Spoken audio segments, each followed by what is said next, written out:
πρόσκληση και την ευκαιρία που έχουμε να μιλήσουμε με τους κατοίκους των μαστιχοφορείων. Εμείς πιστεύουμε ότι ο τουρισμός, μπορεί κανείς με μία λέξη να πει, τουρισμός είναι όλα. Δηλαδή δεν μπορούμε να ξεχωρίζουμε και μάλιστα στα μαστιχοχώρια μπορούμε να το δούμε ακόμα καλύτερα. Από τον τρόπο που θα φτάσει κανείς, από τον τρόπο που θα κινηθεί κανείς, από τον τρόπο που θα καθίσει, τα μέρη που θα επισκεφθεί, το τι θα δει γύρω του, τη φύση, τα χωριά, όλα μαζί είναι τουρισμός. Το χαμόγελο που θα πάρει, η εξυπηρέτηση και κυρίως είναι η ζωή των ανθρώπων τους οποίους θα κοιτάξει. Δεν μπορούμε να στείλουμε, είναι λάθος το να στείλουμε ένα σκηνικό για να έρθει κανείς να δει. Αυτό το οποίο παίζει ρόλο είναι οι ίδιοι οι άνθρωποι και η κοινωνία την οποία πάει κανείς να επισκεφθεί να είναι αυτό που τον τραβάει και τον ελκύει. Όταν αυτή έχει ενστερνιστεί και τα πολιτιστικά αγαθά που έρχονται από το παρελθόν, όταν ζει και ευημερεί τέλος πάντων και μπορεί να επιβιώσει, αυτό το πράγμα είναι μια κοινωνία η οποία είναι άξια τέλος πάντων για την έλευση τουριστών. Αυτοί δηλαδή οι τουρίστες αυτό το πράγμα αναζητούν. Και εμείς οι ίδιοι, αν σκεφτείτε, όταν πηγαίνουμε κάπου να επισκεφθούμε, δεν αναζητούμε απλώς να δούμε μεμονωμένα μνημεία ή μεμονωμένες καταστάσεις. Μας ενδιαφέρει να είμαστε μέρος μιας κοινωνίας, ενός τόπου το οποίο είναι ευχάριστο να ζει κανείς. Για να γίνει αυτό δεν πρέπει να εντοπίζουμε μόνο στα ζητήματα τα αμιγώς τουριστικά. Είναι λάθος να πηγαίνουμε να εστιάζουμε μόνο σε ένα θέμα. Είναι πολλά αυτά τα οποία πρέπει να καλυφθούν. Στα μαστιχοχώρια, ας πούμε, το ζήτημα της ανάπτυξης, ας πούμε, των ίδιων των χωριών. Θυμηθείτε ότι τα μαστιχοχώρια τα περισσότερα προστατεύονται ήδη από το 1968 με τον αυστηρότερο βαθμό προστασίας που υπάρχει στο ελληνικό κράτος. Και πείτε μου αν είστε κι εσείς ευχαριστημένοι με τον τρόπο, με την κατάσταση που επικρατήσαμε στα χωριά. Αυτό το πράγμα συμβαίνει διότι δεν έχουμε ποτέ, όλοι βλέπουμε με πολύ έτσι ύποπτο και καχύποπτο τρόπο και δεν έχουμε μπορέσει ποτέ να παντρέψουμε τα ζητήματα ανάπτυξης με τα ζητήματα διατήρησης. Αυτές οι δύο έννοιες στην Ελλάδα παραμένουν αντίθετες, ενώ η Ευρώπη τα έχει λύσει αυτά τα πράγματα και άλλες χώρες, όχι μόνο τις ευρωπαϊκές, και στον ανατολικό κόσμο έχουν λυθεί πριν από αρκετά χρόνια και υπάρχουν τα παραδείγματα τα οποία μπορούμε να ακολουθήσουμε. Σε αυτό το κομμάτι η τοπική αυτοδιοίκηση έχει να παίξει πολύ σημαντικό ρόλο. Είναι ο συνδετικός κρίκος και είναι αυτός ο οποίος εγείρει τους θεσμούς και τις καταστάσεις να δουλέψουν προς μια συγκεκριμένη κατεύθυνση. Θέλω να πω, το τι συναντάει κανείς μπαίνοντας μέσα στην Καλαμωτή, μπαίνοντας μέσα στο Πυργή, μπαίνοντας μέσα στα Μιστά, δεν μπορεί να μένει από μόνο του τι θα θελήσει ένας πολίτης να κάνει, τι θα του πει μια υπηρεσία, τι θα βρεθεί μια άλλη υπηρεσία απέναντι, θα πει όχι, αυτό κάνει το άλλο. Αυτό το πράγμα πρέπει να καλλιεργηθεί. Πρέπει να καλλιεργηθεί με καλά παραδείγματα, πρέπει να καλλιεργηθεί με συζητήσεις, πρέπει να καλλιεργηθεί με εκθέσεις, πρέπει να καλλιεργηθεί μέσα από τα ίδια τα χωριά. Αυτό θα είναι το οποίο θα φέρει την αλλαγή εκείνη στο περιβάλλον, θα φέρει τη συντήρηση στους οικισμούς που είναι απαραίτητη, προκειμένου να κρατήσουμε αυτό το πολύ καλό, την πολύ καλή κληρονομιά την οποία έχουμε και για την οποία το διαπιστώνεται πρώτοι από όλους ότι έρχεται ο κόσμος στα μαστιχοχώρια, που είναι ακριβώς τα ίδια τα χωριά. Εντόπισα σε ένα θέμα, έτσι, στο θέμα των οικισμών, των μεσαιωνικών οικισμών, επειδή βρισκόμαστε αυτή τη στιγμή στα χωριά. Είναι όμως και η φύση ένα πάρα πολύ σημαντικό θέμα.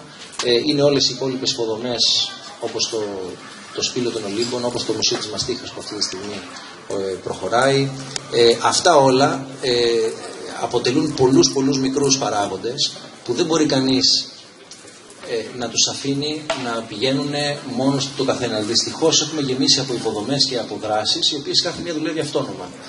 Δεν είναι κακό η αυτονομία, έτσι, αλλά εάν δεν τις εντάξει κανείς σε ένα συνολικό σχέδιο και να ξέρει ποιους τουρίστες θέλουμε, πόσους μπορούμε να υποδεχθούμε, με ποιο τρόπο θα φτάσουν στο νησί, από πού θα μπουν, πόσους θέλουμε ημερήσιους, πόσους θέλουμε των 7 ημερών, πόσους μπορούμε να φιλοξενήσουμε 15 ημερών, ποιο κομμάτι θεματικού τουρισμού μπορούμε να χρησιμοποιήσουμε για να επεκτείνουμε την τουριστική περίοδο, πόσες κλίνες μπορούμε να διαθέσουμε για αυτά τα πράγματα, ποια μορφή τουρισμού είναι αυτή την οποία μπορεί να φιλοξενήσει ηχείως αύριο το πρωί, γιατί η έννοια του σχεδιασμού πηγαίνει και στο απότερο μέλλον και έτσι πρέπει να σχεδιάζουμε, αλλά πρέπει να ξέρουμε και αύριο το πρωί τι τουρίστας είναι αυτός ο οποίος μπορούμε να αυξήσουμε να αυξηθεί η κίνηση στοιχείο, έτσι. Αυτό το πράγμα χρειάζεται έναν ενιαίο φορέα ο οποίος θα ασχολείται με τα ζητήματα του τουρισμού. Δυστυχώς αυτή τη στιγμή στοιχείο να σας πω ποιος ασχολείται με τον τουρισμό. Υπάρχουν 3 τουλάχιστον φορείς από υπόψη. Είμαι βέβαιος ότι αν ψάξουμε θα βρούμε και κανένα παραπάνω. Υπάρχει ο ΕΟΤ, υπάρχει η Περιφέρεια, υπάρχει και ένα γραφείο τουρισμού του Δήμου. Πηγαίνετε να αναζητήσετε αυτά τα γραφεία. Κάποιοι μπορεί να ξέρουν, αρκετοί δεν θα ξέρουν, ούτε καν που βρίσκονται. Έτσι, χρειάζεται όμως 3 διαφορετικούς φορείς τουρισμού επάνω στο νησί. Αν σας ρωτήσω ένα τηλέφωνο που θα δώσετε σε έναν τουρίστα που θα έρθει αύριο το πρωί στην πλατεία και θα σας πει για πες μου, πού να ρωτήσω κάτι, κανένας μας δεν το ξέρει αυτό το πράγμα. Εδώ πέρα, ερχόμενος κάποιος στην Καλαμωτή, θα φτάσει αύριο, θα παρκάρει εδώ πέρα ή θα φτάσει με το λεωφορείο, το ενδεχομένως σπάνιο. Τι θα δει, με ποιον τρόπο θα μπει μέσα. Πρέπει να είναι ο ίδιος πολύ καλά προετοιμασμένος.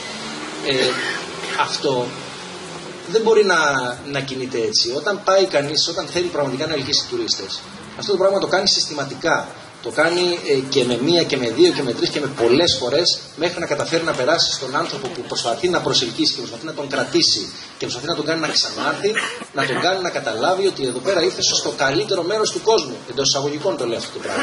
Πρέπει να αισθανθεί εκείνος εκείνη τη στιγμή ότι μετέχει σε κάτι το καταπληκτικό.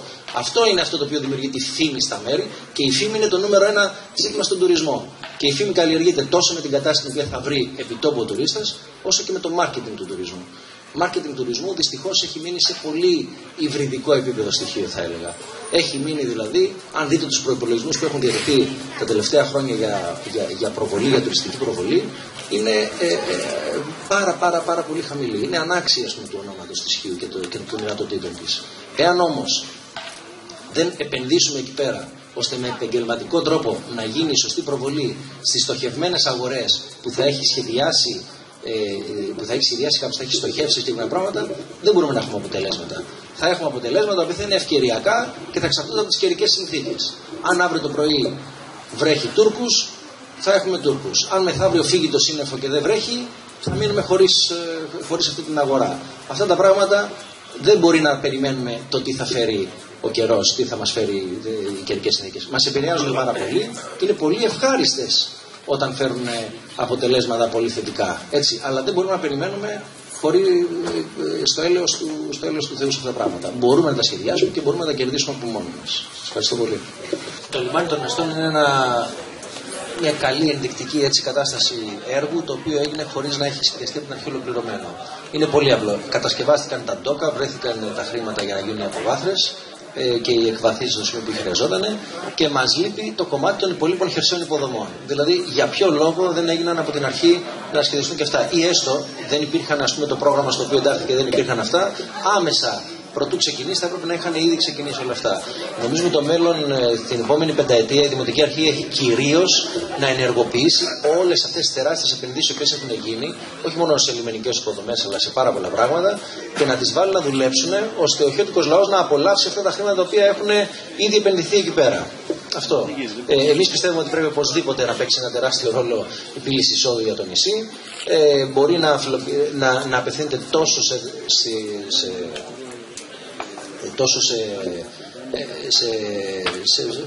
σε ποστάλια, σε πλοία της γραμμής, ενδεχομένως βλέποντας ακριβώς ποιο κομμάτι τουρίστα θέλουμε, αυτούς που θα θέλουν στις 3-4 ώρες του Σαββατοκύριακου, πώς θα τους φέρουμε εδώ πέρα, αλλά υπάρχει ως εναλλακτική πύλη εισόδου και για καθημερινή κίνηση, υπάρχει όμως και εναλλακτική πύλη εισόδου για τα κρουαζιερόπλια. Όπως υπόθηκε πολύ σωστά, όλη η Νότια Χίος είναι ένα τεράστιο οικομουσείο, στο οποίο μπορεί κανείς να περιηγηθεί και θα ήταν μια πολύ καλή ευκαιρία ένα είδος κρουαζιερόπλων να πηγαίνει εκεί πέρα. Έτσι. Δεν είναι η μοναδική πύλη, αλλά αυτό όμως χρειάζεται υποδομές. Πρέπει άμεσα και εμείς πρέπει να πραγματοποιήσουμε άμεσα αυτές τις υποδομές στο λιμάνι των Μεστών. Ευχαριστώ. Το φράγμα του Κατράρι είναι μία ακόμα ένδειξη ότι στην πραγματικότητα τα έργα και ο σχεδιασμός, ο ιδρευτικός και ο αρδευτικός για τη Χίο, δεν βασίζεται σε σταθερές βάσεις. Δεν υπάρχουν σταθερά δεδομένα και έχει σχεδιαστεί μάλλον αποσπασματικά.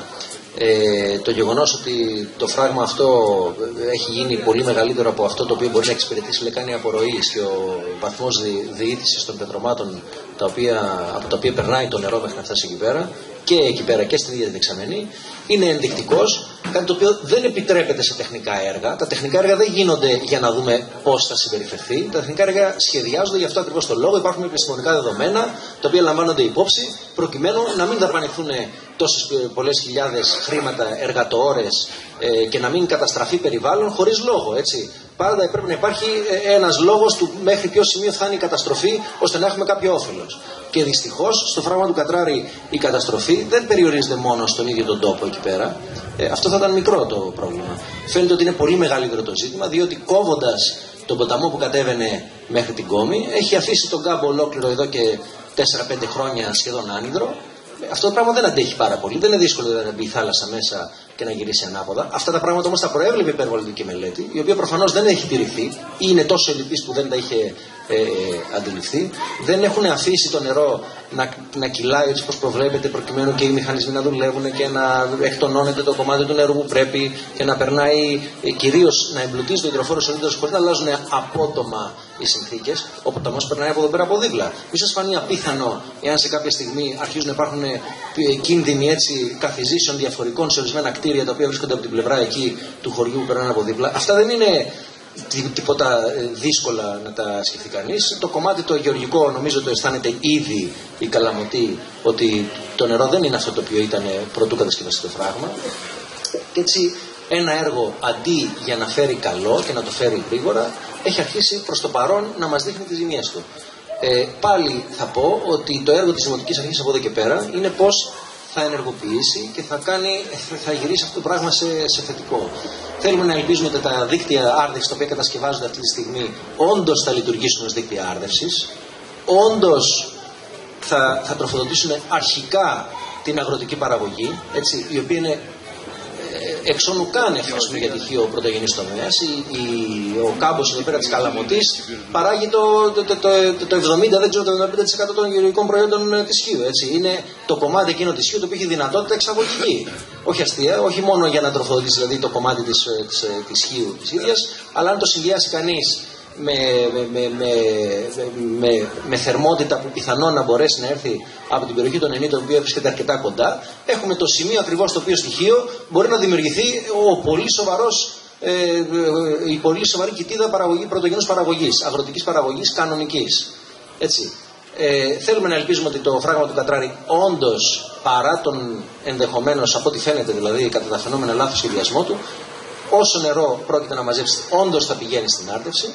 Και το προβλήματα ότι δεν θα γίνει αυτό το οποίο συζητιέται πάρα πολύ έντονα παντού, ότι πρέπει να πέφτει στην ίδρυυση. Εάν υπάρχει περίσσια και αν είμαστε βέβαιοι για την ποιότητα του νερού το οποίο παράγεται και για τα τοξικά τα οποία το βαθμό που περιέχει και για την καθαριότητά του, να πάει και στην ίδρυυση. Αλλά ο στόχος για τον οποίο έγινε είναι η άρδευση. Και εδώ δεν θα πρέπει να σπέβδουμε εύκολα, επειδή εμάς μας φαίνεται αυτή τη στιγμή πιο σημαντικό το κομμάτι της ίδρυυσης να μετονομάζουμε, να κάνουμε, να δείχνουμε εύκολα μόνο και μόνο επειδή βρέθηκε τότε ένα χρηματοδοτικό εργαλείο το οποίο χρηματοδοτούσε αρδευτικά. Να πει δεν πειράζει, πες το αρδευτικό και κάνουμε το μετά υδρευτικό. Αυτά τα κόλπα, όποτε έχουν γίνει, κάπου τα έχουμε πληρώσει. Και μπορεί να μην τα έχουμε πληρώσει εκείνη ακριβώς τη στιγμή, τα πληρώνουμε μετά από λίγο. Δεν είναι ανόητες οι αρχές. Ορισμένες φορές μπορεί να συμπεριφέρονται με τρόπο που να μην μπορούμε να τον καταλάβουμε, αλλά δεν είναι απαραίτητα ανόητες οι αρχές οι οποίες λένε ότι στοιχείο θα διαθέσουμε αυτά τα χρήματα για αρδευτικά φράγματα.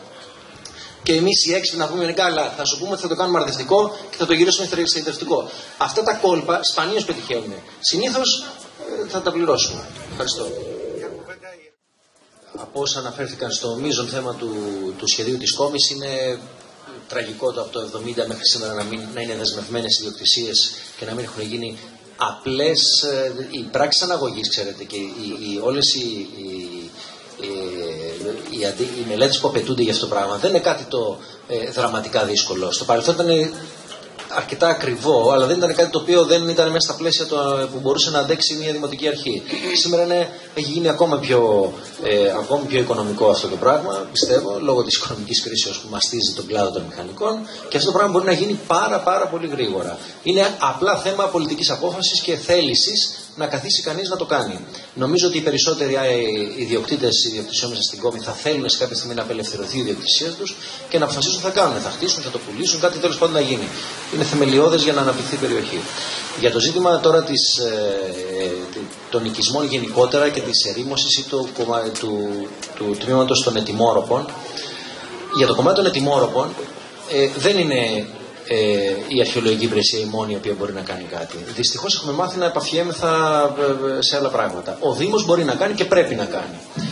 Ο Δήμος, ας πούμε, από τη δεκαετία του 80 ακόμα έχει τη δυνατότητα από την νομοθεσία να παρεμβαίνει όχι μόνο σε διατηρηταίους οικισμούς με τέτοιο σημαντικό βαθμό προστασίας όπως έχουμε εδώ πέρα στην Καλαμωτή, αλλά και μέσα στην πόλη, σε οποιαδήποτε πόλη. Μέσα στην Αθήνα μπορεί ο Δήμος να αναλάβει, εάν μια ιδιοκτησία έχει κάποιο πρόβλημα στατικό ή προσβάλλει την δημόσια εικόνα την οποία έχει η πόλη, διότι η πόλη αποτελείται από μεμονωμένες ιδιοκτησίες πολιτών, αλλά στο σύνολο ανήκει σε όλους μαζί. Γι' αυτό το λόγο ακριβώς ο νόμος δίνει δυνατότητα στον Δήμο, στην τοπική αυτοδιοίκηση, να παρεμβαίνει, να επισκευάζει αυτό το κομμάτι το οποίο αφορά τη δημόσια εικόνα μιας ιδιοκτησίας και στο τέλος να αναζητά τα έξοδα τα οποία έχει κάνει από τον ιδιοκτήτη μέσα από τις διαφόρες οδούς που έχει το κράτος να αναζητά τα έξοδα από τον ιδιοκτήτη. Προηγουμένως ασφαλώς πρέπει να τον έχει ειδοποιήσει και να τον έχει πείσει. Και προβλέπει ο νόμος, κάλεσε τον μία, κάλεσε τον δύο, δώστε αυτή την προθεσμία και στη συνέχεια παρεμβαίνεις. Δεν μπορεί η ιδιοκτησία του ενός, λόγω της αδιαφορίας του, να προσβάλλει την ιδιοκτησία και την ασφάλεια στο τέλος των υπολείπων. Αυτό το πράγμα ο Δήμος μπορεί να το κάνει. Δεν το έχει κάνει μέχρι στιγμής. Εμείς θα το κάνουμε. Θα δεσμεύσουμε πόρους από τους ίδιους πόρους του Δήμου και στη συνέχεια θα αναζητήσουμε και ενδεχομένως χρηματοδότηση για αυτό το πράγμα. Αλλά οι ίδιοι οι πόροι του Δήμου είναι για να καλύπτουν αυτές τις ανάγκες. Για την περίπτωση της Καλαμωτής, για την περίπτωση της Βέσσας και για άλλα χωριά ενδεχομένως, είναι άμεσο ζήτημα ασφάλειας και λειτουργίας της πόλης. Έτσι. Δεν χρειάζεται να ξοδευτούν πολλά λεφτά σε αυτό. Μπορεί αντί να πληρώνει ο Δήμος το να ξεμπαζώνει, εγκαίρως να πληρώσει την επισκευή του κομματιού της όψεως εκείνης το οποίο θα το προστατεύσει από και τις γειτονικές ιδιοκτησίες. Υπάρχει όμως και ένα άλλο θέμα, αυτό που έθιξε ο κ. Ξενάκης και το έθιξε και ο κ. Γαλάτουλας. Οι οικισμοί κατοικούνται. Δυστυχώς στην Ελλάδα η νομοθεσία προστασίας που έχουμε έχει μείνει μία από τις πιο αρτηριοσκληρωτικές στην Ευρώπη. Ενώ ήταν από τις πρώτες που ξεκίνησαν πολύ πρωτοποριακά ακόμα το 19ο αιώνα, λίγο μετά την Επανάσταση είχαμε από τους πιο πρωτοποριακούς νόμους για την προστασία. Σήμερα έχουμε καταλήξει με μία πολύ συγκεκριμένη και μάλλον κατάσταση που δυσκολεύει τα πράγματα. Ο Δήμος της Χίου δεν μπορεί να αλλάξει την νομοθεσία. Έτσι, προφανώς. Μπορεί να πιέσει σε αλλαγές. Υπάρχουν όμως πολλοί δήμοι, κανένας δήμος δεν μπορεί να το κάνει αυτό. Υπάρχουν όμως πολλοί δήμοι στην Ελλάδα, οι οποίοι έχουν καταφέρει να βρουν ένα modus vivendi με την αρχαιολογική υπηρεσία και με τις υπόλοιπες εμπλεκόμενες υπηρεσίες, να συγκροτήσουν μικρά γραφεία πόλεως, όπως λέγονται, τα οποία μπορούν, όχι με όρους ανταγωνισμού μεταξύ τους, αλλά με όρους αρχικής συνεργασίας. Αυτή γίνεται κομμάτι-κομμάτι, βήμα-βήμα. Δεν μπορούμε να πάμε να φάμε όλα μαζί με την πρώτη. Σιγά-σιγά το δοκιμάζεις. Εμείς έχουμε σκοπό να κάνουμε τέτοιες σταδιακές προσεγγίσεις. Για παράδειγμα, κάτι που μπορεί να γίνει χωρίς να χρειάζεται θεσμικά αλλαγές σημαντικές. Έχετε δει ένα φυλάδιο, ένα τρίπτυχο, ας πούμε, να κυκλοφορήσει και να σας πει ποιες βασικές εργασίες θα πρέπει να κάνετε ή ποιες μπορείτε να κάνετε, με ποιο τρόπο μπορούν να γίνουν, τι μεθόδους πρέπει να ακολουθήσετε. Είναι πολύ απλό. Δεν είναι τίποτα που χρειάζεται κάτι πολύ επιστημονικό. Αυτό θα βοηθήσει και τους κατοίκους, τους πολίτες, τους ιδιοκτήτες των κτηρίων και τους μηχανικούς και τους υπόλοιπους εργολάβους και τους λοιπούς τεχνίτες που ασχολούνται. Είναι, ξέρετε, λίγα και απλά πράγματα αυτά τα οποία χρειάζεται να γίνουν. Είναι η έλλειψη πληροφόρησης και διαλόγου αυτό το οποίο μας βοηθάει.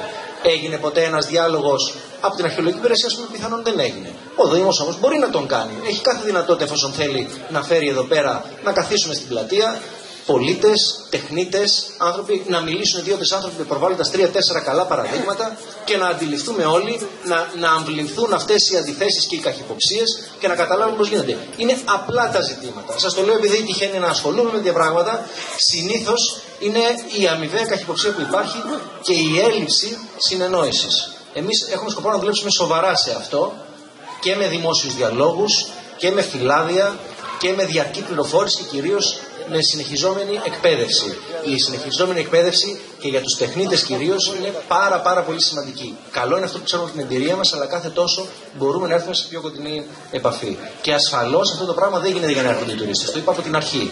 Πρέπει πρώτα να γίνει ένα καλό μέρος για να ζούμε εμείς, για να έρθουν και οι τουρίστες στη συνέχεια. Έτσι, κανείς δεν θέλει να μένει μέσα σε ένα μουσείο. Πρέπει να είναι ένα ωραίος τόπος να ζήσει. Άλλοι τόποι το έχουν πετύχει. Τα μαστιχοχώρια δεν είναι ο μοναδικός τόπος που είναι καστροχώρια, ας πούμε, στην Ευρώπη. Υπάρχουν πολλά άλλα τέτοια. Το έχουν βρει και ζουν οι άνθρωποι. Δεν είμαστε. Δεν χρειάζεται να το ανακαλύψουμε. Για να κλείσω με την ερώτηση του κυρίου Γεωργούλη, εμείς πιθανόν να υπάρχει αντίθεση μεταξύ της πόλης και της περιφέρειας δεν τα πιστεύουμε, γιατί και μέσα στην πόλη, ανάμεσα στα Γιαλούρικα και το Κάστρο υπάρχει αντίθεση, και στην πολυκατοικία που έχω το γραφείο μου, ανάμεσα στο δεύτερο και τον τρίτο όροφο πάλι μπορεί να υπάρχει αντίθεση. Οπουδήποτε υπάρχουν δύο διαφορετικά, υπάρχουν αντιθέσεις. Το ζήτημα είναι ότι η πολυκατοικία είναι όλη μαζί και λειτουργεί, η πόλη λειτουργεί όλη μαζί και το νησί λειτουργεί όλο μαζί. Δεν πρέπει να τα εξετάζουμε το τι θα πάρει τα μαστιχοχώρια, τι θα πάρει τα βορειόχώρα, τι θα πάρει η πόλη, το τι θα πάρει όλο μαζί το νησί και πώς μπορεί να λειτουργήσει καλύτερα. Για την κρουαζιέρα πρέπει πρώτα να ρωτήσουμε την ίδια την κρουαζιέρα. Πώς μπορεί να έρθει, ποιο κομμάτι κρουαζιέρας μπορεί να προσεγγίσει στα μεστά. Υπάρχουν, ας πούμε, ρότες κρουαζιέρας, οι οποίες συμφέρει πολύ περισσότερο να περάσουν και να σταματήσουν στα μεστά. Κερδίζουν χρόνο με αυτόν τον τρόπο, έτσι. Και μπορούμε να γίνουμε πολύ πιο ελκυστικοί σταματώντας στα μεστά. Υπάρχουν άλλες, οι οποίες ενδεχομένως περνάνε από το κομμάτι στο λιμάνι. Δεν χρειάζεται να θέσουμε διλήμματα το ένα ή το άλλο. Έτσι. Μας ενδιαφέρει στο σύνολο της οικονομίας του νησιού. Πόση κουραζιέρα χρειάζονται τα μαστιχώρια, για να το πω ίσως λίγο πιο αγοραία. Ασφαλώς και χρειάζονται, και ασφαλώς είναι πολύ εύκολο κομμάτια κουραζιέρα τα οποία θα βγαίνουν στο λιμάνι των μεστών, θα μπορούν πολύ γρήγορα να περιηγούνται. Δεν έρχεται η κουραζιέρα μόνο για να ζει η πόλη. Προφανώς δεν έρχεται αυτό το πράγμα. Εμάς μας ενδιαφέρει το σύνολο του νησιού, και το σύνολο του νησιού θα δούμε πώς θα δουλέψει καλύτερα. Ευχαριστώ πάρα πολύ.